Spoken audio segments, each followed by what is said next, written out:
Well, I was invited by Collegiate Reformed Fellowship, I think is the name, right? And to address the subject of toxic matriarchy.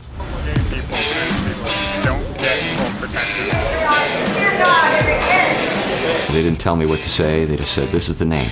And I said, okay, that sounds really like it'll get a lot of interest.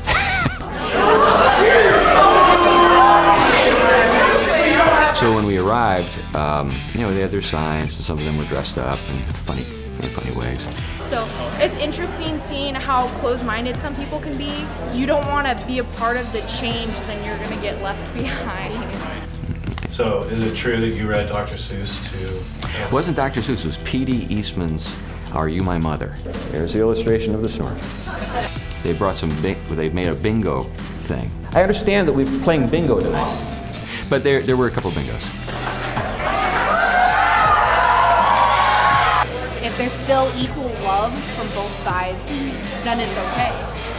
I feel like I am female and I example femininity, and some days I like to wear my hat backwards. Sometimes I wear a dress, sometimes I hate wearing makeup. So femininity is basically just what you want femininity to be. There's no box. The questions were all either incoherent or presumptuous. They begged the question. They were ad hominem arguments. They were just awful.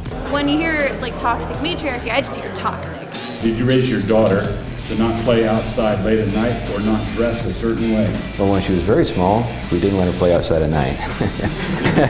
or on the freeway? That's right. And then my buddy came over and he said, I'm going to play a kazoo when it starts to get a little bit ridiculous. In terms of their game, What really matters is not really the adjectives that go along with the person, but really just how you be, you know? Definitely minor league. I mean, it's like AAA.